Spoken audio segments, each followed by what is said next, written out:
Hey guys, Aggie K, Wealth Therapist, coming at you from my backyard. My lovely, I should give you guys the backyard scene so you can see the gorgeous garden behind me.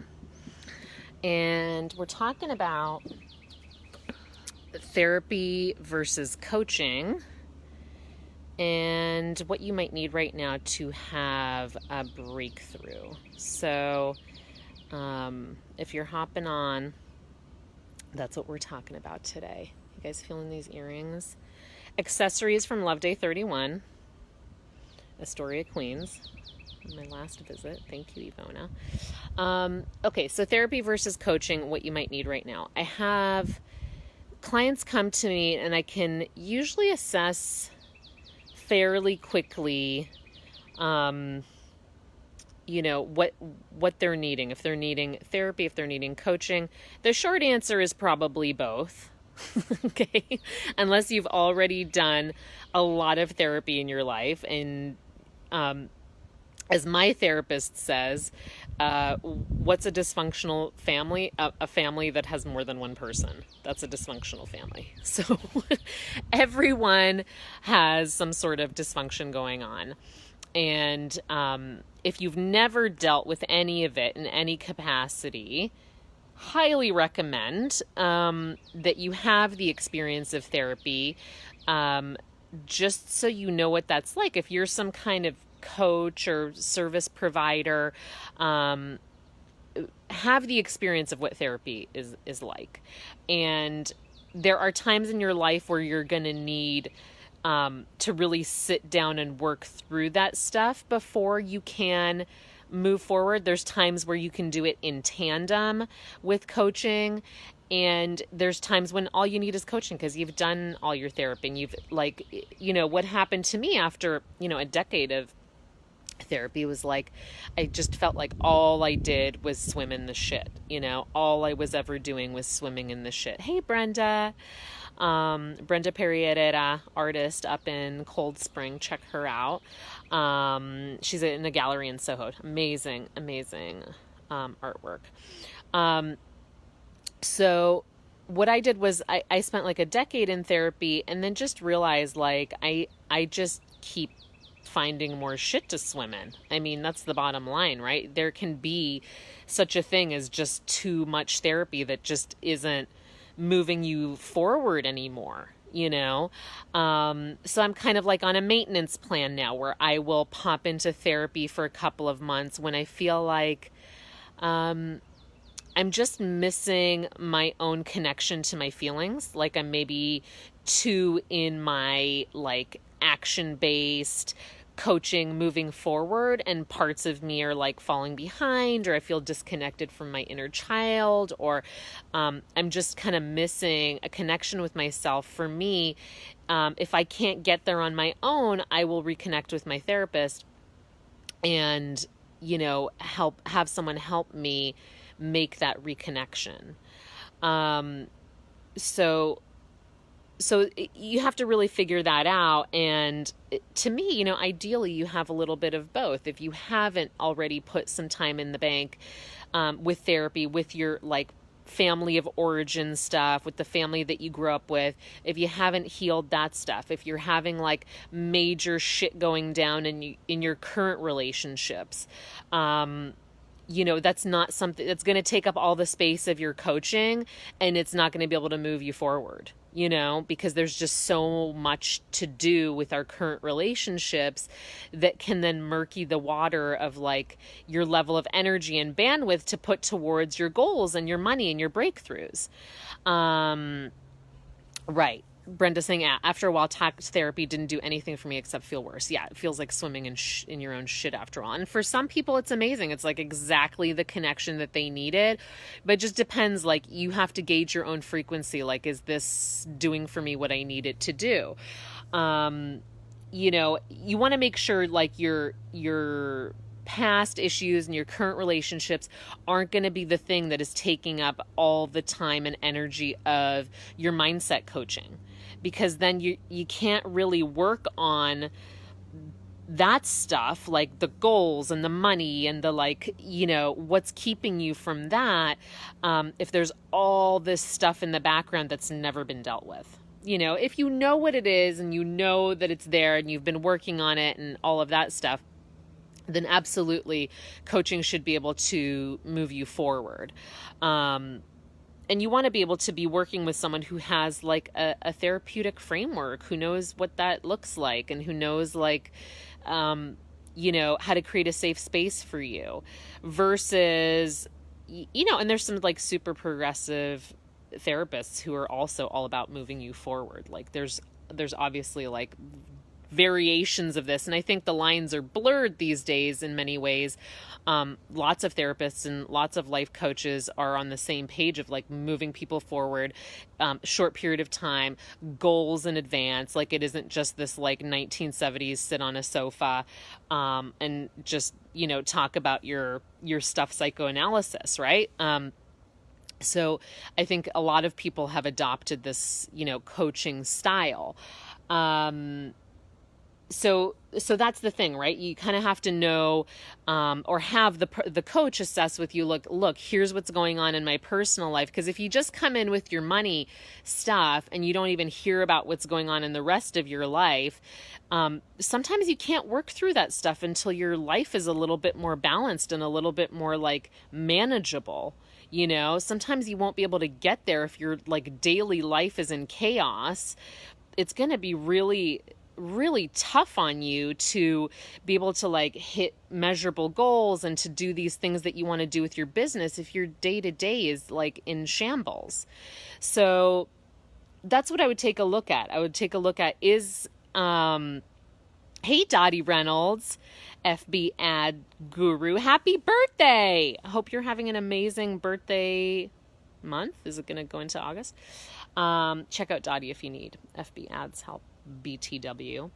But you want to make sure that like you're coming to the table knowing what's what, or you are coming to the table where you're saying, look, I don't know what's what. My life is in this state. My personal life is in this state. My business life is in this state. And the person that you're coming to should be able to assess and say, look, I can help you with this, but I can't help you with this, or you might need a therapist for that, but we can look at your goal stuff. Oh, thanks, doll. Love Day 31. You can order them online from my fave spot in Astoria. So just, part of that is being really honest with yourself about, am I looking at money to save me from the past? Am I looking at money to save me from the present? Do I think it's going to make, all my relationships better? Is everything going to be easier with money? And of course, some things are easier with money, but it's not going to fix the underlying problems, right? It's not going to fix other people. It's not going to fix dynamics, because then you get into that codependent stuff, right? And codependency is a big piece that I think everybody should do work on. I think 99% of people are codependent. Either overtly or covertly. So if you're not sure what that means or what that's about, just Google it or grab Melody Beattie's famous Codependent No More and just read through the first few pages. And if you identify nothing about yourself in there, then congratulations. You are amazing. It's definitely something I have struggled with in my life based on how I grew up. And I don't know, people who were raised in my generation in the 70s definitely was like, I'm okay when you're okay. And making sure you're okay means I love you, right? And that gets into a lot of like stuff that happens with clients, like over caring, oversharing, overdoing. You want to make sure your codependency stuff is, in check when you're trying to run a business or doing like service-based stuff. So essentially, yeah, we're talking about figuring out if you should have both, if you can have a little bit of both, if you can afford a little bit of both, and you've never done any therapy, do some. You'll learn things about yourself. It will, for sure, improve your relationship to yourself. And there's a point where I feel like, coaching really does move you forward. If you have a good coach, and it might be a therapist slash life coach, who knows? Like, it could be a combination, like I was saying earlier. These lines are blurred these days.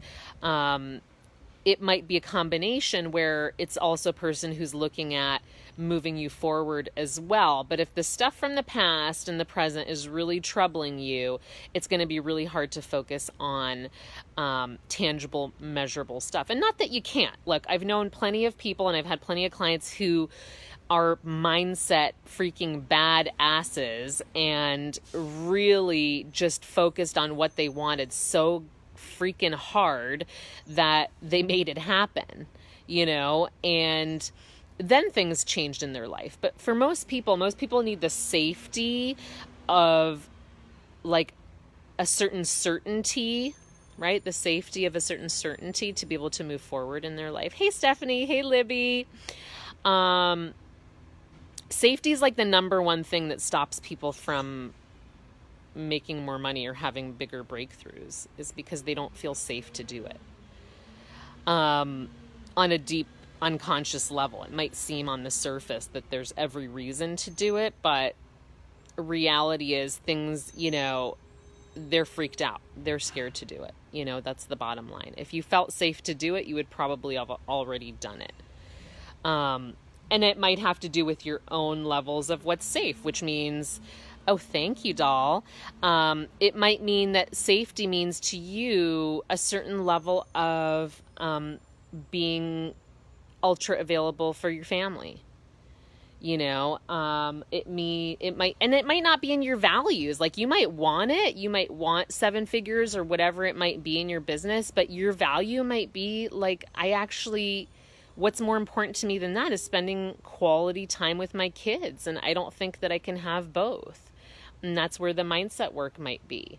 Level of happiness is going to determine, some of this too. It's obviously like going to be easier to coach you into a place of success if you're relatively happy, in your life. Then you can it's kind of like the next level that you can focus on. It's like an evolution. If you're constantly in survival mode and fight or flight mode, it's going to be really hard to focus on goals. You got to get out of that mode, which you're choosing on some level, right? On some level, it might be like, I don't know, your life situation. So it could just be like what's happening in your life is truly just survival mode and not your fault. But on some level, if this is something that you've been doing for, 5, 10, 15, 20 years, then you're choosing that, right? You're choosing that level of like survival, of drama, of lack of safety that you're recreating, that doesn't allow you to even think about the next thing. The next thing, the next goal, the next mindset stuff, the coaching stuff is really like a fantasy or an escape from your life. Got to sort those base things out. And sometimes that's exactly what happens in my first like assessment with a person, where I'm like, look, your life is not freaking manageable right now. And your expectation of making XYZ money is ridiculous based on the pressure that you're under. So sometimes it just takes another person's lens, looking at your life, to be like, holy shit, that's not normal. And I've been acting like this is normal and trying to like make my, have these expectations of myself, when it's not really like a healthy or peaceful situation for me to grow from. Not that it has to be perfect, but it's got to be like manageable. Nobody's life is perfect. As I was saying, like, if you have a family of more than one, then you're in a dysfunctional family. I love that. My therapist says that. So take a look at that. Take a look at, and sometimes we're just looking for mindset work because we're looking to skip all the therapy shit, because we have our own thoughts about what it means. Some people have a lot of pride about therapy and are like, no, therapy to me to someone might mean It means I can't handle my own problems, and that's like a cultural issue, and that's like something I grew up believing, that, you know, we deal with our problems within the family, etc. So you want to take a look at, like, is there a hang up there? Am I afraid of, like, you know, because essentially the therapist is just holding up a mirror, right? It's reflecting back to you what's actually happening, so you can create some space and be able to observe yourself, right?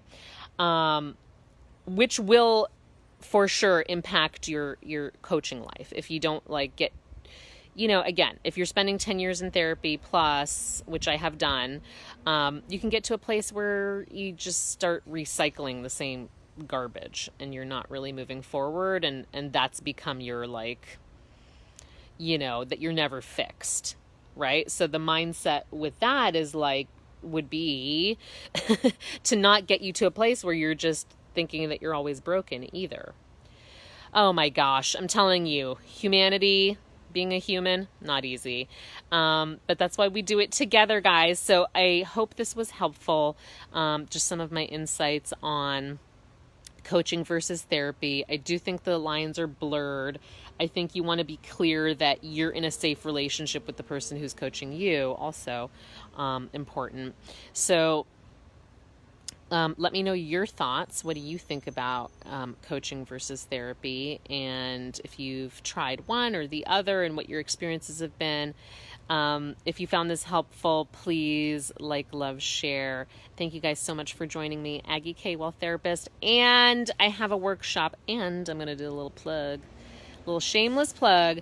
I have a workshop in Vancouver at the end of August, which I have a couple people already signed up for. So if you're interested in that, I will post that link in the comments. And I'm going to be running a live PTP starting September. So early bird is going to start this week.